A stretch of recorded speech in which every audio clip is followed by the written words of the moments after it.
స్తోత్రంలో అందరికీ వందనాలండి. ఈ ఉదయకాల వాక్యము కీర్తన గ్రంథం 5వ అధ్యాయము 1వ వచనం నుంచి మనం చదువుకుందామండి. యెహోవా నా మాటలు చెవిని పెట్టుము, నా ధ్యానం మీద లక్ష్యముంచుము. నా రాజా, నా దేవా, నా ఆర్తధ్వని ఆలకించుము. నిన్నే ప్రార్థించుచున్నాను. యెహోవా, ఉదయమున నా కంఠస్వరము నీకు వినబడును.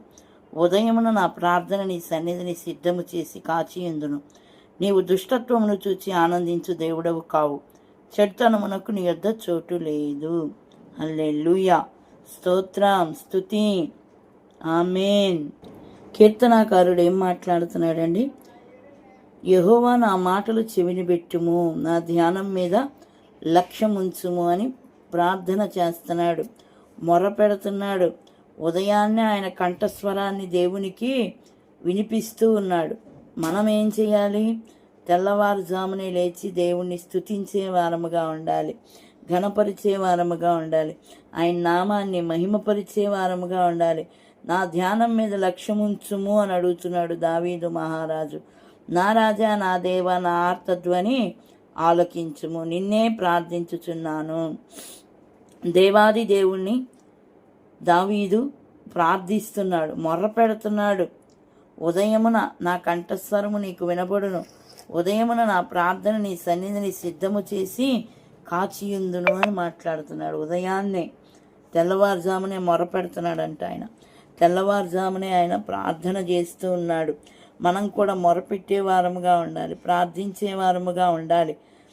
ఆయన మన ధ్యానం మీద లక్ష్యం ఉంచుతాడు. ప్రతిరోజు దేవునితో మాట్లాడుకునే వారముగా ఉండాలి. ఆయన మనకు నిజమైన స్నేహితుడు, విడువక ప్రేమించే దేవుడు, గొప్ప దేవుడు. ఆయన్ని మనం ప్రార్థించే వారముగా ఉండాలి. ఉదయాన్నే మన కంఠస్వరము దేవునికి వినపడాలి. దేవునికి వినపడటం అంటే ఆయన్ని మనము స్తుతించడము, ధ్యానించడము, ఆయన మాటలు వినడము, వాక్యాన్ని శ్రద్ధగా వినడము, ఆలకించడము. మళ్ళీ 4వ వచనంలో ఏమనుంది?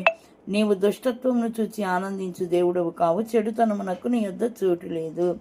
దుష్టత్వం చూచి ఆనందించే దేవుడు కాదు. మంచి మనసుతో దేవుని సన్నిధిలో మనం మొరపెట్టాలి. ఎవరి మీద కోపంతో కానీ, ద్వేషంతో కానీ, పగతో కానీ ప్రార్థన చేయకూడదు. ప్రతి ఒక్కరిని కూడా మనము ప్రేమించగలగాలి. క్రీస్తు ప్రేమతో మనం ప్రేమించగలగాలి. ఆయన ప్రేమామయుడు, కరుణామయుడు, దయామయుడు. ఆయన్ని మనం ప్రేమించినట్లయితే ప్రతి ఒక్కరిని కూడా మనం ప్రేమించగలుగుతాం. దుష్టత్వం మన మనస్సులో ఉంచుకొని, చెడుతనం మనలో ఉంచుకొని, చెడ్డ మనసు మనలో ఉంచుకొని మనం ఎంత ప్రార్థన చేసినా ఆ ప్రార్థన ఆయన ఆలకించడు.